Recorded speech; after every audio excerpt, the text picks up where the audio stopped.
Hello my dear students, आज आपण second paper मधला जो थेरम आहे डेरिव्हेटिव्ह मध्ये असणारा थेरम नंबर 1.4.2. ओके, हा थेरम आपल्याला ऍक्च्युली पॅरामेट्रिक इक्वेशन्स वरती डिपेंड आहे. पॅरामेट्रिक फॉर्म मध्ये जर तुम्हाला दिलेलं असेल, जसं y आणि x या दोघांनाही एक्सप्रेस केल्या गेलेलं आहे t ने. कशाने? t ने. So t is called as the parameter. t is called as the parameter. ठीक आहे. तर आता यामध्ये काय झालेलं आहे, थेरम आहे की x is equals to f of t and y is equals to g of t are the differential function of t. म्हणजे याचा अर्थ काय की x and y are the differential function of t. x आणि y हा differential function आहे t चा. त्यामुळे काय झालं की y is also a differential function of x.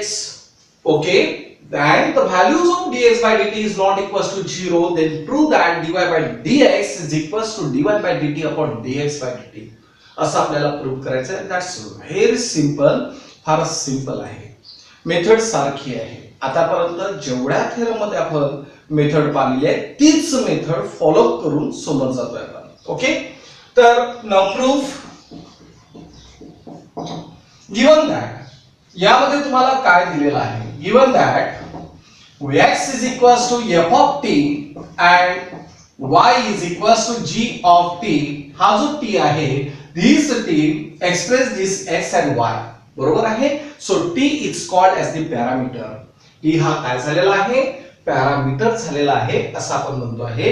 here f of t and y is equals to g of t, this is given असं तुम्हाला दिलेलं आहे. मग आता यामध्ये हा जो पॅरामीटर आहे, पॅरामीटर मध्ये जर आपण एखादा स्मॉल चेंज घेतलेला असेल तर तो y आणि x कोणावरती डिपेंड आहे, t वरती. मग t मध्ये जर चेंज घेतला तर तुम्हाला y आणि x मध्ये सुद्धा चेंज झालेला दिसेल. आणि म्हणून इथे काय म्हणतोय, let there be a small increment let there be a small increment in t, say delta t. काय केलेलं आहे, यामध्ये एक स्मॉल चेंज घेतो आहे. कशामध्ये? t मध्ये. आणि तो t मध्ये असणारा चेंज कोण आहे, तर डेल्टा t आहे. मग t मध्ये जर चेंज झाला तर x आणि y मध्ये सुद्धा चेंज होणार, हे पक्का आहे. आणि म्हणून आपण इथे काय म्हणतोय, and delta x and delta y are the corresponding increments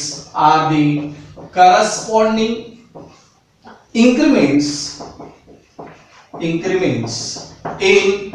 x and y respectively.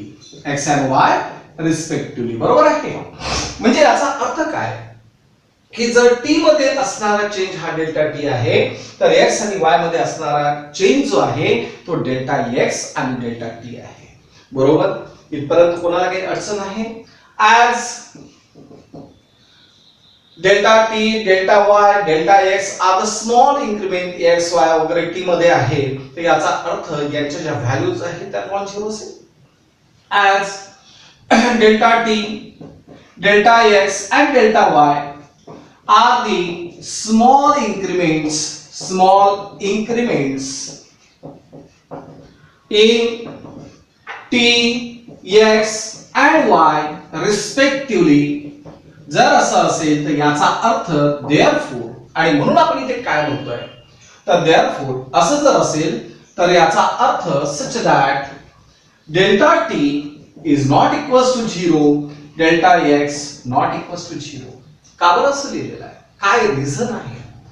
तर तुम्ही जर यामध्ये t, x आणि y मध्ये स्मॉल चेंजेस घेतलेले असेल, डेल्टा t, डेल्टा x आणि डेल्टा y म्हणून, तर याचा अर्थ हा चेंज आहे, म्हणजे कुठेतरी काहीतरी किंमत आहे, व्हॅल्यू आहे.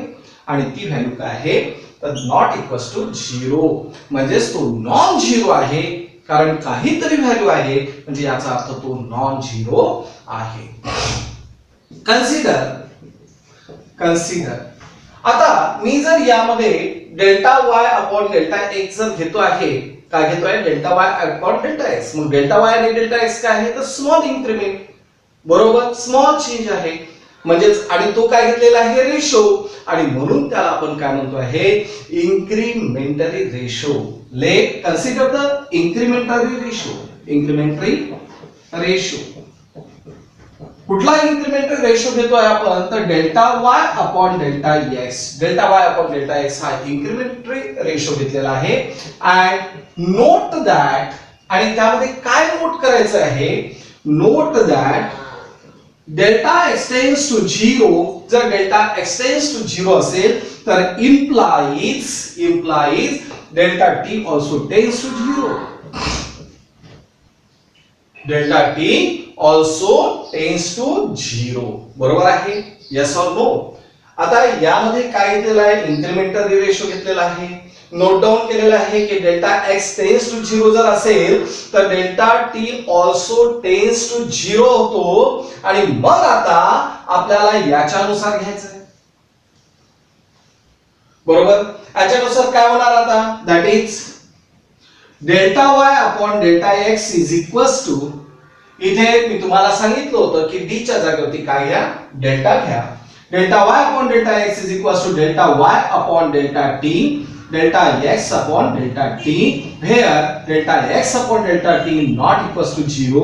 हे जर दोघेही नॉन झिरो आहे तर याचा अर्थ यांचा रेशो सुद्धा नॉन झिरो असायलाच पाहिजे. Taking limit delta x tends to 0 on both the side. आता यामध्ये मी काय करतो आहे लिमिट घेतोय. taking the limit delta extends to 0 on both the sides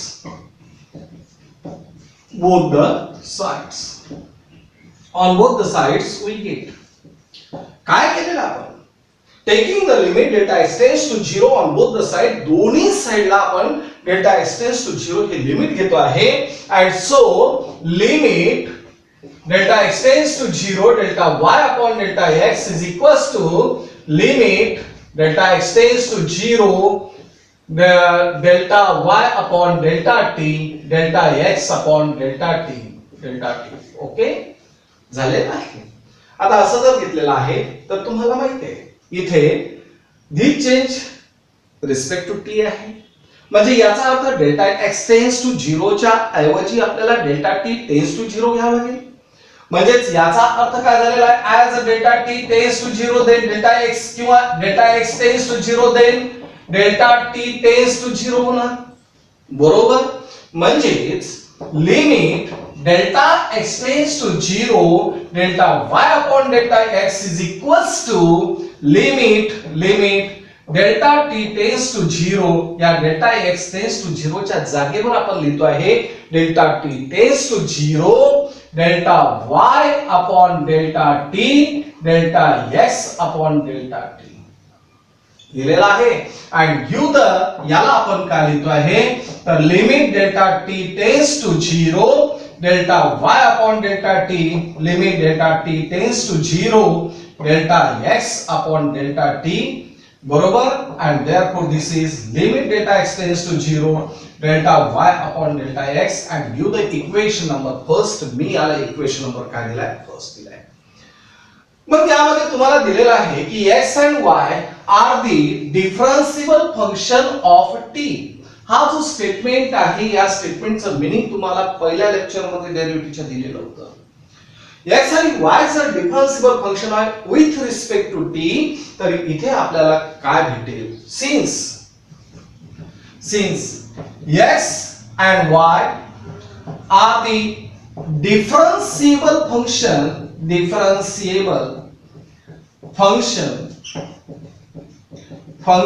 of t. जर डिफरन्सिबल फंक्शन ऑफ t असेल तर याचा अर्थ काय होणार therefore limit delta t tends to 0 delta y upon delta t is equals to dy by dt and limit delta t tends to 0 delta x upon delta t is equals to dx by dt are exist and finite. तो exist होईल आणि finite राहील. काय म्हटलेलं आहे ही गोष्ट लक्षात घ्या. सर्व काही इथेच आहे.